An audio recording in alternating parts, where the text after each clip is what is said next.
Welcome to today's Lunch and Learn. I am Dr. Chastity Cooper, coordinator for the Office of Equity and Inclusion.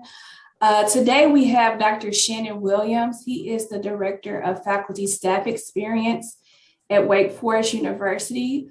I'm so excited to have him today. He is a longtime colleague. We've worked together previously at UA Little Rock. We've also went through a doctoral program together at University of Central Arkansas. He is a great colleague and also a friend. So I'm happy that he's here today to discuss his doctoral dissertation, Relationships and Influences on Racial Identity Development, Leadership Identity Development, and Black Men's Undergraduate College Persistence. He is an expert on this topic as he has worked with Black male initiatives at the University of Central Arkansas. He also has a foundation where he does a lot of work with Black men. So I'm happy that he's here today. Welcome, Dr. Shannon Williams. Thank you, Dr. Cooper. Thank you for the opportunity to just come and engage with the ETSU community. I'm super excited to share some of the research that I've conducted as it relates to Black men, particularly in higher education settings. You pretty much summed up who I am. I always like to include a slide, though, just to kind of give people a little bit of background about outside of my research, kind of the recognitions I guess my research has received, as well as some of the motivations for this work. Last year, in the midst of the pandemic, the Mid-South Educational Research Association recognized his work with the 2020 Herbert M. Handley Outstanding Dissertation Award. So it was grateful. It was a great opportunity to be able to share that work at that level and also get that recognition from MSCRA. As Dr. Cooper stated, also while I worked at the University of Central Arkansas, I really had an opportunity to engage with Black male students on campus, both in just kind of that social setting as well as academic setting through a program called UCAN, where they were kind of on their last leg before suspension. And one of the things that I noticed was a high number of the students in that UCAN program were Black men. While I was at the University of Arkansas at Little Rock, I had an opportunity to be a part of their whole startup of the African American Male Initiative. And that really showed me, the need for this type of work and to more deeply understand how Black men develop, particularly as it relates to leadership and racial identity. And then also in 2017, I founded the Williams Foundation, which is a 501c3 nonprofit that really looks at how do we bridge that gap between education, access, and opportunity for marginalized and underrepresented populations. And underneath that umbrella, we have the Black Male Impact Youth Leadership Academy that really focuses on how is it that we develop these young men educationally while also engaging them in social growth, recreational engagement, as well as cultivating mentor and peer relationships that they can essentially carry with them throughout life. And then you'll notice to the far right of the screen over here, I actually have two Black boys of my own. I'm a proud father of two. So that is another motivation for why this work is important and why I'm excited to kind of share what I've discovered in my research. So to give you some background information, for so long, colleges and universities have really struggled with this concept of how is it that we retain Black men in college. For an entire quarter century, Black men only constituted about 4% of the total enrollment at institutions of higher education. And then when you look a little deeper into that, 6 out of every 10 Black men who enroll at institutions of higher ed, they leave without a degree. The 6-year graduation rate is 33.3% for Black men compared to 48.1% for students overall. And then we also know that identity conflicts and challenges really heightens this already prevalent retention crisis that exists among Black men in higher education settings. Some other relevant literature is that we know that family dynamics play a role into how well students, particularly Black men, are adjust at higher education institutions. Supportive relationships, whether they be with individuals on campus or individuals off campus, there's also mentorship opportunities come into play. And then those opportunities for those students to be able to engage in the campus environment. And then institutional racism also plays a role in that. So that's just some relevant literature as it relates to this topic. I want to share the problem statement with you here. So the problem is that identity challenges and conflicts really contribute to early departures among all college students. And again, when we look at identity contributing to this crisis, we add retention that's an issue for Black men on top of that. We know that racial identity as well as leadership identity are aspects of an individual's personal identity. Racial identity and leadership identity also influence college outcomes, such as individuals' ability to be able to persist in college. Leadership researchers have argued that in order to better serve and support folks of color, we need to have a deeper understanding of the way that they negotiate these intersecting identities, such as race and leadership. Leadership identity for students of color must be studied in ways that are aside or different from what was initially presented in the LID model, which is, at the time of this research, the only leadership identity development model that was specific to college students. And in that study, there were a total of 13 students that participated. Only 3 of those students were Black students. So that's the problem statement that led to this research. So the purpose of this study, in essence, was to really explore what are the relationships and influences of racial identity development and leadership identity development on Black men's undergraduate college persistence. So how does race and leadership relate to their ability, or the intersection of race and leadership really relate to their ability to be able to persist in college? So the significance of this study is that we know that identity development relates to Black men's abilities to be able to persist and stay enrolled in college, but very few researchers have really delved deep into, the ways that we can address this intersection of race and leadership. And then this study also facilitates deeper understanding and stronger connections, as well as some clearer recommendations that are aligned specifically with racial identity and leadership identity as it relates to Black men. And so if the identity development is vital to college persistence, which we know it is, these findings may really offer some solutions to really figure out some ways that we decrease those delays for these Black men in a system of educational disparities. 2 models in particular guided this research, and those models are the lifespan model of Black identity development and the leadership identity development model. So there were 2 guiding models here. The lifespan model of Black identity development was developed by Cross and Fagan-Smith, and it's really a person's perception of a group or a collective identity for which the person shares this common racial heritage. The lifespan model of BID has 6 sectors, and those sectors are infancy and childhood, which really emphasizes family background and culture. The second sector is pre-adolescence, where a lot of parental teachings and race messages come into play. You have, at this stage, really little or no communication about racism, or substantial messages about racism and race, which is termed as either low salience or high salience. The third sector there is adolescence, which is where individuals really become aware of the Black self. The fourth sector is early adulthood, which is this strong value for race, which is evidenced and shown through involvement in Black student groups or organizations. And then you have adult nigrescence, which is kind of this multicultural perspective that materializes and desire to really explore these other worldviews. And then the sixth and final sector of this model is nigrescence recycling, which is kind of this pre-existing notion of Blackness or Black self concept may be questioned. So that's the lifespan model of Black identity development model, the first model that guided this research. The second model is the leadership identity development model, which was developed by Kamives et al. And this model really emphasizes the way students go from this individualistic to relational to collectivistic approach as it relates to their leadership identity development. And there are 6 stages within the LID model. Those stages are awareness, which is where students really become aware that leaders exist, whether these leaders are parents, teachers, public figures, etc.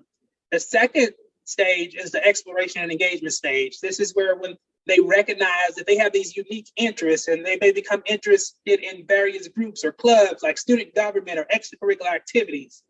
And the leadership identified is the third stage.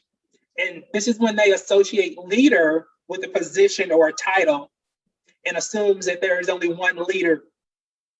Leadership differentiated is the fourth stage of the LID model, and it really is where individuals can recognize that you can be a leader without having an associated position. Generativity is the fifth stage, and this is where individuals or students become really cognizant or of their desire to commit to causes with a purpose that is much greater than themselves. And then that sixth and final stage of this LID model is the integration synthesis stage, where you begin to realize your ability to serve as a leader without a position. And you also realize in that your self-development as a leader is going to be ongoing. You don't get to kind of an end point, if you will. So that's the second model that guided this research, which is the LID model. And so once I looked at all of that literature, those two models and the gaps in the literature or the need for this research, what you'll see on the screen is just kind of this conceptualized visual that I put together. And you'll notice here at the top, you essentially have a Black man who's an undergraduate student at an institution of higher education. And then what I wanted to show was the two models that I was going to use to guide this research, which is the lifespan model of Black identity development here across the top. And then across the bottom half here, you have the leadership identity development model. So this is just conceptually, we're looking at this Black man who's an undergraduate student, and then we're also looking at these two models that's going to guide this research. So just to provide kind of a visual for you. So the three research questions that I posed in this research is, number one, how is a Black man's racial identity developed? Number two, how is a Black man's leadership identity developed? And then how do the development of racial identity and the development of leadership identity really relate to and influence Black men's undergraduate student college persistence? That's a mouthful. But those are the three research questions that guided this study. My methodology, it was a qualitative study. It really just kind of allowed for these exploratory efforts. I used phenomenology, and then I also employed a constructionist epistemology. So this research took place at four-year public mid-sized institutions of higher education in the state of Arkansas. And then the research sample and the data sources included Black men who were enrolled at these institutions. They were between the ages of 18 and 24. They lived in Arkansas prior to enrolling at their respective institution. And they had already earned a minimum of 30 cumulative credit hours. So they had pretty much established themselves as a student at these institutions. They completed a minimum of 1 year as a full-time student. And then they also specified who they lived with prior to enrolling at their institution. So the way I went about collecting this data, I reached out to higher education personnel for potential survey respondents. And what they did was they sent out a survey to listservs or groups of people where they know I may get a high response rate from Black men who were both academically connected as well as being socially connected at these respective institutions. And from the completion of that survey, I was able to employ purposeful identification of those eligible respondents because there were some respondents who responded to the survey who was not eligible to participate because they didn't meet the criteria that I just shared with you. After that, I performed random selection of all those who were eligible and reached out to invite them to take part in a face-to-face interview with me. And then I traveled to those institutions and conducted one-on-one face-to-face interviews with 16 participants, so a total of 4 different institutions, and I interviewed 4 Black men at each of those 4 institutions. So I want to talk briefly about the trustworthiness of this research. As it relates to credibility, this is the researcher's accurate portrayal of what the participants think and feel. That was achieved through member checks of the one-on-one face-to-face interviews. As it relates to transferability, really collaborated with various campus units, again, to make sure that I not only tapped into Black men who may be academically connected, but those who were well socially connected as well. And then as it relates to dependability and confirmability, I collaborated with external peer reviewers. I went through an approval process by the Institutional Review Board at each of the participating institutions where I conducted interviews. And then each of the participants also signed off using informed consent signs. Also achieved triangulation in this study, and triangulation was achieved by using those 2 guiding models that I shared with you, the lifespan model of BID and the LID model, and then those 4 very distinct data collection sites where I interviewed these participants. helped to achieve triangulation in this study. The limitations. Some of the limitations that were notable in this study is the fact that I was a novice researcher with limited qualitative experience. The number of data collection sites, there was 4 sites, so that served as a limitation. And then the fact that I was a Black man leading this study, subjectivity could become a concern. Some of the delimitations, criteria for participating in the study was a delimitation. The fact that only four-year public institutions not collected to the flagship was a delimitation. And then the fact that I used a demographic selection survey that was a frame really according to a Likert scale was a delimitation. So I always like to share those. And now I really want to hop into what did I find conducting this study? And there were a total of 8 categories that really kind of emerged from the data. And the first category that I found, or that emerged, was that acknowledging intrinsic qualities from Black fathers. One of the participants stated, my dad played a huge part in shaping issues involving morality and character. And we saw this regardless of whether or not the father was present or lived in the same house with these young men or not. This was a category that really emerged that said, okay, whether my daddy was there or not, I realized that he was a huge part in really shaping these issues involving things such as morality and character. And again, this came from both sides. I mentioned that in the intake survey, we asked, who did you live with prior to coming to college? And they would indicate, my mother only or my grandparents. So that was really important in analyzing the data, knowing kind of where they came from, the background, to help figure out, what the findings really meant. The second category is recognizing social constraints. Rodney stated, I feel like other places, the education was so much better. It was a big difference for me transitioning from high school to college. So recognizing that the education that he's seen or received in high school did not ultimately prepare him for the atmosphere that he had transitioned into. So recognizing that those social constraints did exist.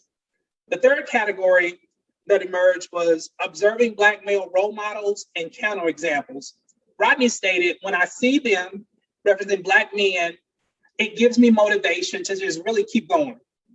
Dante stated, they, other Black men who are undergraduate students, need to focus on the reason why you're here. You need to really focus because it's not a time to play. You're paying money to learn. So being able to really just differentiate and recognize, this person, I see them as a role model, or on the other hand, this person, I see that they're a counterexample of kind of the road that I don't want it to go down, and they need to recognize that as well. So observing those Black male role models as well as counterexamples. The fourth category that emerged is understanding identities and defying odds. Marie stated, they don't see too many of our kind graduate. They don't see too many of us come into their classrooms. That makes me grind every day. It motivates me to graduate and graduate on time. So just really understanding personal identity and knowing this is how I'm viewed in this classroom, or this is how I'm viewed on this campus, and I'm determined to really defy those odds.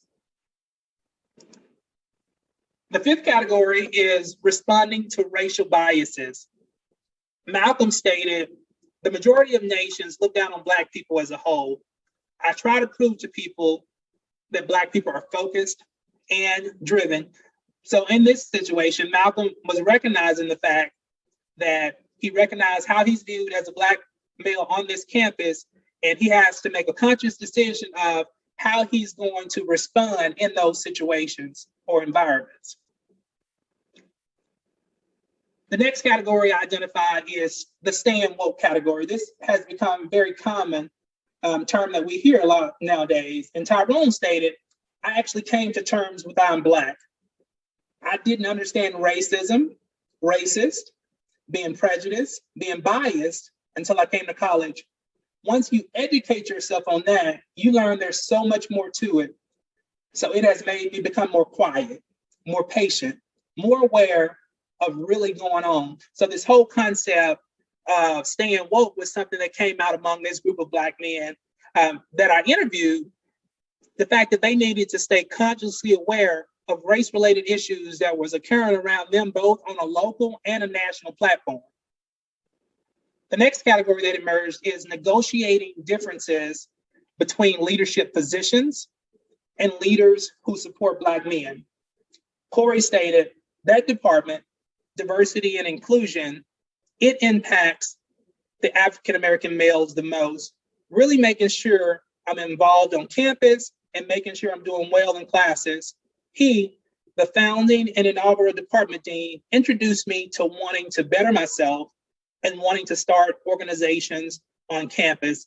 So this category of negotiating these differences between leadership positions and leaders who support Black men, they all emphasize, the delineation there, knowing that just because somebody's in a leadership position on campus doesn't mean that person's necessarily going to support my progression here on this campus or my development, so to speak. And they were very vocal in sharing how they acknowledged those differences or negotiated those differences between those leadership positions and the leaders who actually supported Black men on campus. The final category that emerged was answering the underrepresented call to leadership. Reggie stated there's only 2 other Black people who play soccer. It kind of sets me apart in the sense of those different types of value sets, those different types of things that I enjoy that's not basic. It has really helped me on campus to build relationships with different types of people. So when you hear this answering the underrepresented call to leadership, the significant amount of the Black men that I interviewed were in positions where they were the only or the one of few associated with various organizations or things that they may have been involved with on campus. And they recognize that because of their position, because of who they aspired to be, and they're thinking a little bit larger than themselves, that they needed to answer this underrepresented call to leadership. So those are the 8 categories that I just shared with you that emerged as I analyzed the data for this study. And so what you see here at the top are those 8 categories. And then what you see here at the bottom is 4 of those categories really related to identity development. And 4 of those categories were leadership identity development categories. So racial identity development, those categories were acknowledging intrinsic qualities from Black fathers, recognizing the social constraints, responding to racial biases, and this concept of staying woke. The leadership identity development categories were observing Black male role models and counter examples, and understanding identities and defying odds, as well as negotiating differences between leadership positions and leaders who support Black men, and then answering this underrepresented call to leadership. So what you see here again, a visual, I'm a very visual person. You have the racial identity development categories here. You have the leadership identity development categories. And what I did was I collapsed these categories into themes, which ultimately resulted in 2 themes for this study. The first theme is acknowledging self-awareness and potential of Black men as leaders. And then the second theme is realizing racial and leadership identities. And what you see here is you have some of these categories that were racial identity development categories, and some of the categories that were leadership identity development categories were really collapsed into this theme of acknowledging self-awareness and potential of Black men, hence the intersection between racial identity development and leadership identity development. And you see the same thing for these 2 themes, theme 1 and theme 2. And again, 2 themes for the study, acknowledging self-awareness and potential of Black men as leaders and realizing racial and leadership identities. And then this visual really shows the alignment to the guiding models that guided this research. Theme 1, theme 2, and then here at the bottom, you see the lifespan model of Black identity development, the first guiding model, and then the leadership identity development model here to the right.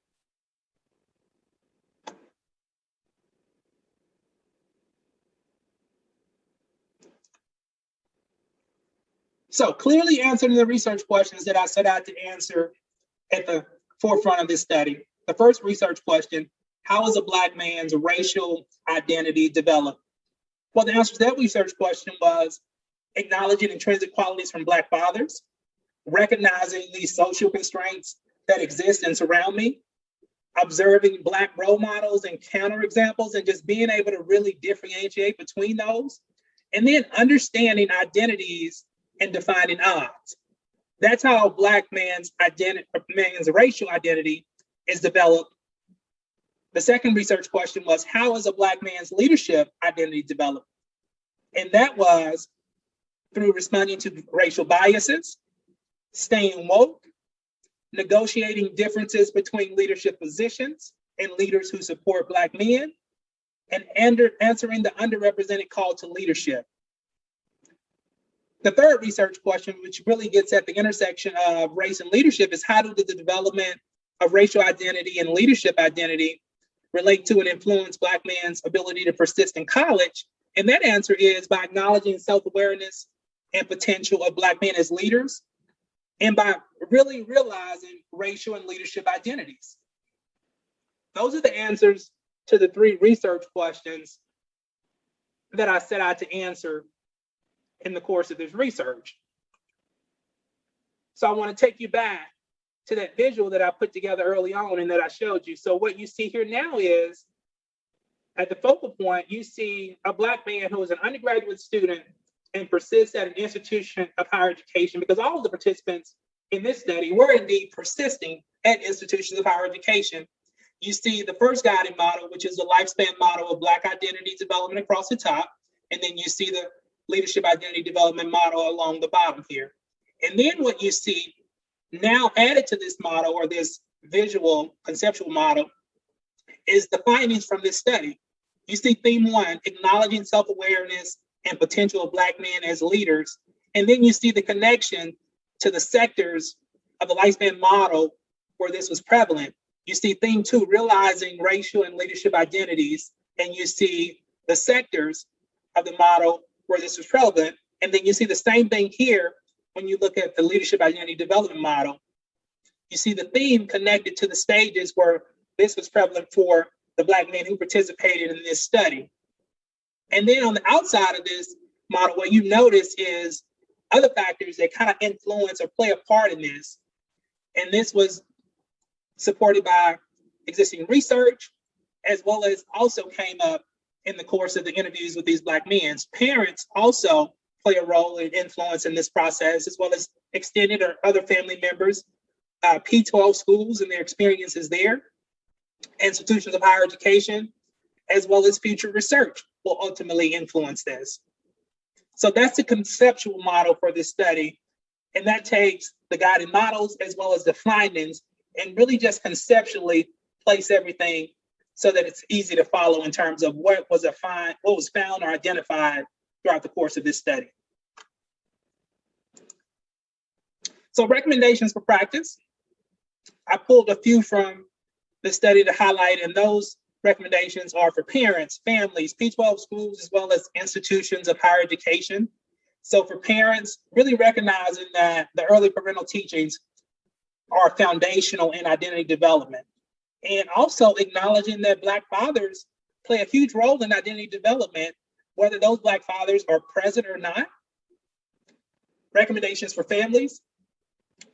Figure out ways to really sustain or strengthen familiar relationships. And this can be done by affirming support and through regular communication with these young men who are at these institutions of higher education, as well as seeking out educational opportunities to really learn more about campus resources that may exist on these young men's campus that really help and aid in fostering identity development.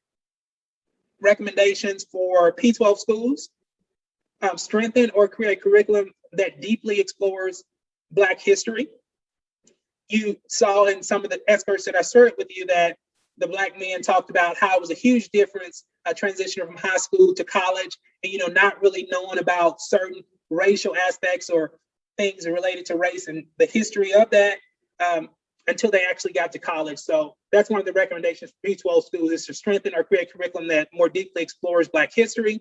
And then partnering with institutions of higher education to increase teachers' cultural humility.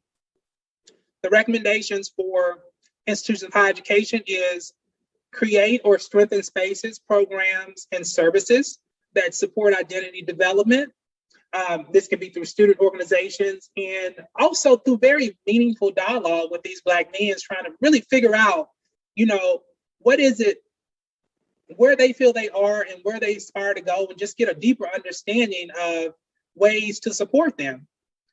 And also, a recommendation for higher education institutions is to demonstrate that persistence among this population is an institutional priority by making sure that there's adequate resources in place to support these men after they've been recruited to your campuses.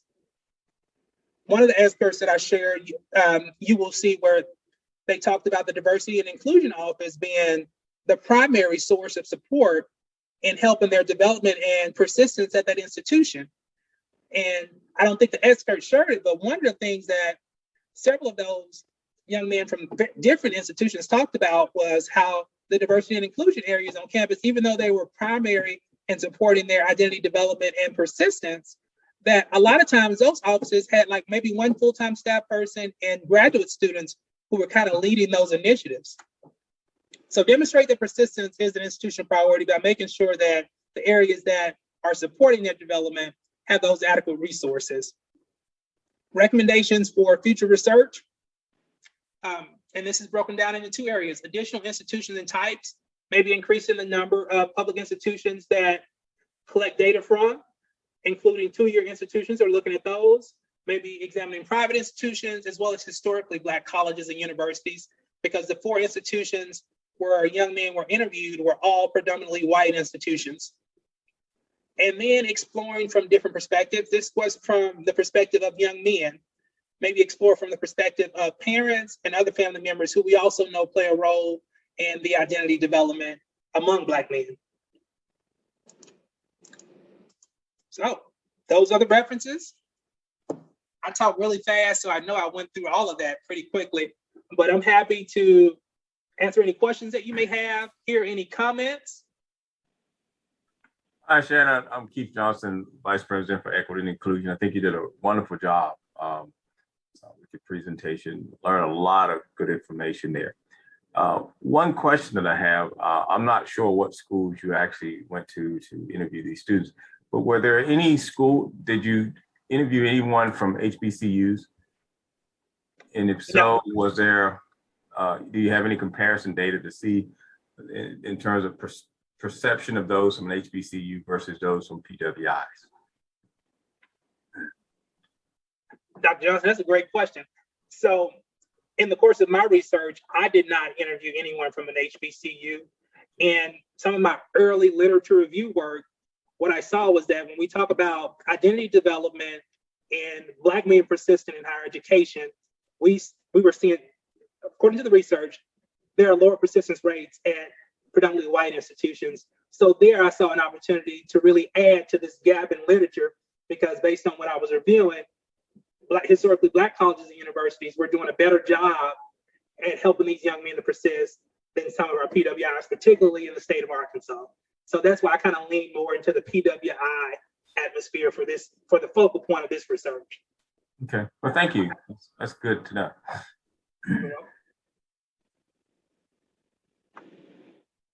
So I guess it's so quiet around, so I ask another question. Do you think based on what the literature suggests, do you think to our like an East Tennessee State University or any PWI, do you think it's beneficial if PWIs begin to look at success that HBCUs are having and begin to adopt some of the best practices there, so that we can begin to look, or at least have hope that our persistence will be better regarding our students of color, specifically African-American males? Another great question. I think it never hurts to look and see what other institutions are doing, because if they have higher persistence rates than many of our PWIs do when it comes to supporting these young men and not only identity development, but being able to come and actually earn and obtain degrees at these institutions, I think definitely it helps to really look and see what they're doing, because evidently they're doing something right if they're able to help these young men persist at a higher rate and earn degrees from these institutions. I was listening to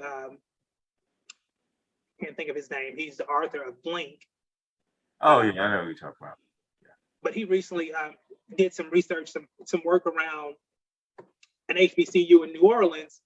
And one of the things that he talked about is that a lot of times HBCUs don't really get the acclaim and recognition that they deserve, when in essence, they're doing a really great job of educating and graduating underrepresented populations, particularly like Black men and women.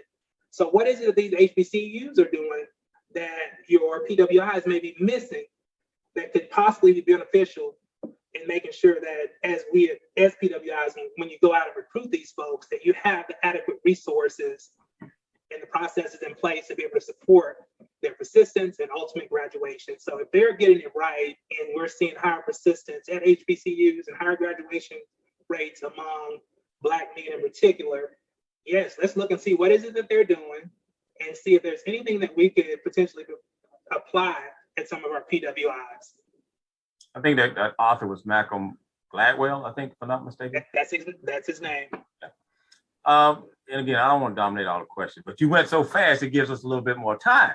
All right. Absolutely. Which is good. But one of the things I noticed, Georgia State has really done a great job in terms of closing the gap in persistence for underrepresented population. And so right now, I think with African-American students and white students are pretty consistent with their persistence in graduation rate there, which is something that's at least noteworthy to see what they're doing, since they are not particularly an HBCU. So school institutions like ETSU can learn quite a bit from an institution that has really turned it around significantly. Now, I must, put that in context. What works specifically for them may not necessarily be the best. You can't just take a model from one institution and just plant it into another one and expect to get the same results. It may have to be some tailoring to the culture that we have here that may benefit, but there is at least one institution that I'm aware of that has really increased the persistence significantly for underrepresented population of students. Now let other people take questions.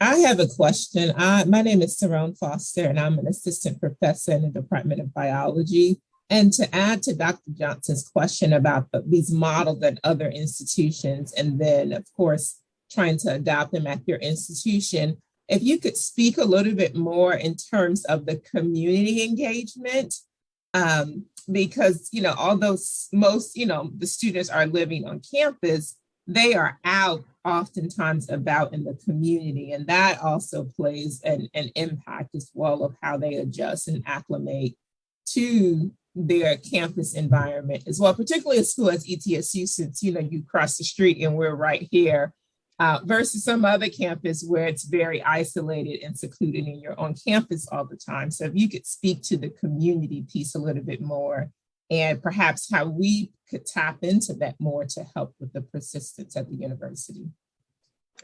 Absolutely, that's a good question, Dr. Foster. So based on just kind of engaging with the young men in this study, as that community aspect comes into play, I think it starts with really understanding when you're going out and recruiting these individuals, being cognizant of the fact that we need to engage them in some meaningful dialogue, some meaningful conversation to understand over and over again, how is it that we can support you both in your identity development journey, but also support you in your persistence here. And based on conversations with those young men, a lot of times that meaningful dialogue was absent. What are some of the things you're transitioning from that city to our new city, and this is all somewhat foreign to you? What are some of the things as you're transitioning that you need from us, and making sure that they have those safe spaces where they feel like they can have those conversations and they're not just speaking, so to say, but there's actually people who are hearing and listening to them and really taking to heart some of the things that they're sharing, and then being able to forge those meaningful connections. One of the guys talked about not having a Black church that he could attend. He missed the Black church feel. So having those conversations and understanding nuances such as that, how do we make sure that we can cultivate this type of experience, or maybe connect him with someone in our community that can do this? And we talk about, the distinctions between coming to a PWI and going to an HBCU. my population of students were all at PWIs, but based on research that I've looked at and comparing it to some of the data that I had, that family aspect is oftentimes what's missing.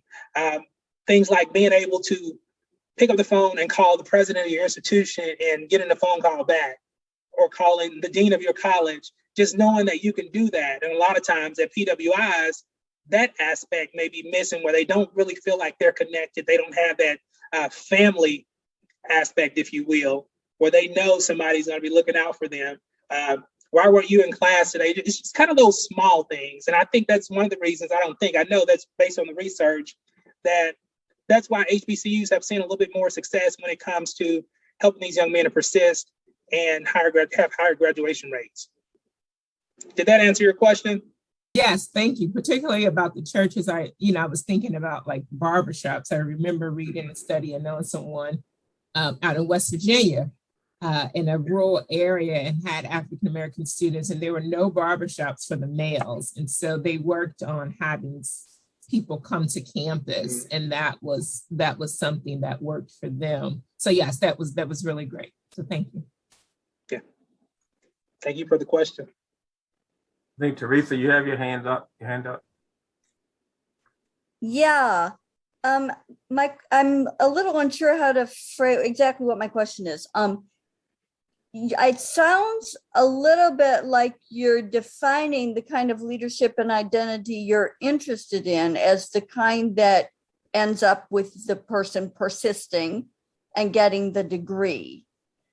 So I wonder how the study relates to the premise that leadership and identity can exist in other ways, and also what you think you might learn if you then interviewed the students who didn't persist. What could we learn from them?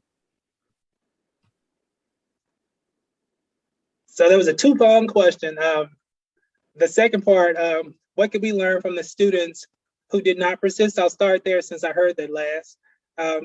What we can learn from them is, what were some of the things that prevented their persistence? Why did you not stay? Why did you leave? What hindered or got in the way of that? And really just trying to unpack what pieces of that was related to identity development that prevented them from persisting. Because again, this study really looked at, racial identity development, leadership identity development, and how the intersection of those two contributed to their college persistence. I don't know if they ultimately graduated. Some of them have kept in touch and, they've shared that they've graduated, but we're able to firmly state based on this study that they were indeed persisting in college. Did that answer the first part of your question? I think the second part. Okay, well, could you repeat the first part? Yeah, it seems like you're interested in studying. You were talking about how identity and leadership develop with relation specifically to the kinds of identity that belong to the people who graduate. But the people who don't graduate, I'm assuming, also develop identity of a different kind, probably, and they may very well develop leadership of different kinds other than academic. So can you just clarify whether your concepts of leadership and identity are kind of more strictly defined than all kinds? So I think I follow your question. So particularly for the scope of this study, I wanted to look at leadership from the point of contributing to persistence in college. So when I look at those guiding models, the leadership identity development model, which is a leadership identity development model, particular to college students, crossed with that racial identity development model, what ways are they developing this racial identity and leadership identity that's contributing to their persistence, and how do those two intersect? So that was the focal point of this study. I think that addressed your question that you posed. Yeah, that's good. Thank you. Okay. Thank you for that question. Good question.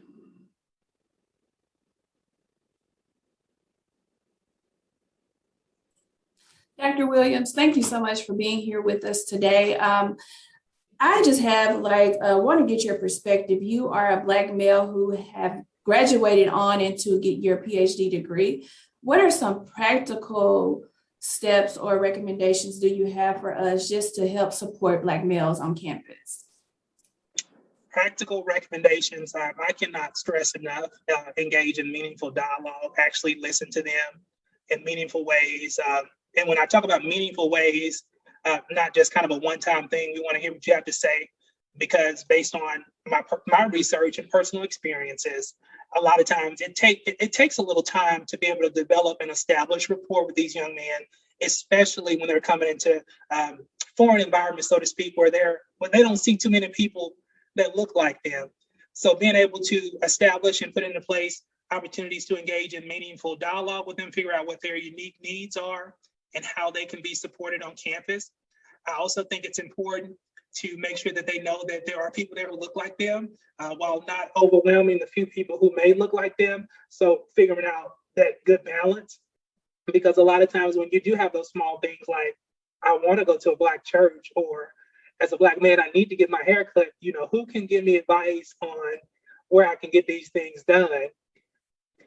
So not really high level, I would say, but just really paying attention to those small nuanced things that in the end have a very lasting impact. And it really makes a difference when they're able to connect with folks on campus, when they have spaces where their identity can be cultivated. So when you have those identity centers and folks in those identity centers who are developing those relationships, when you have leaders in positions and they know that, this is not just a coordinator or someone else on campus who may be caring about my persistence or identity development, but we have leaders in high positions on campus who are taking the time out of their schedule to really come and engage in dialogue with us, want to know how they can support us.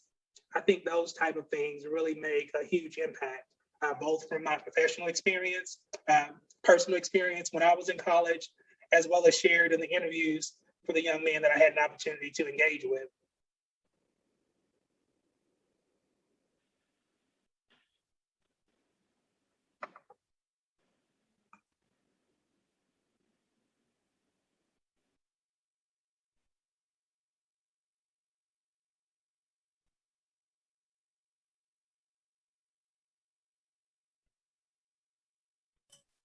Right, I'm searching the screen to see if we have any more questions. Thank you again for engaging with us on today. We have about 10 minutes, so we're going to give everyone 10 minutes back in their day. This is our final lunch and learn for the summer. We look forward to seeing everyone again on August 31st. We will be engaging with Dr. Mark Phelps. He will be talking about critical race theory. So we look forward to seeing everyone again at that lunch and learn. Have a wonderful day, and thank you again, Dr. Williams. Thank you, Dr. Cooper, Dr. Johnson. Thank you for the opportunity.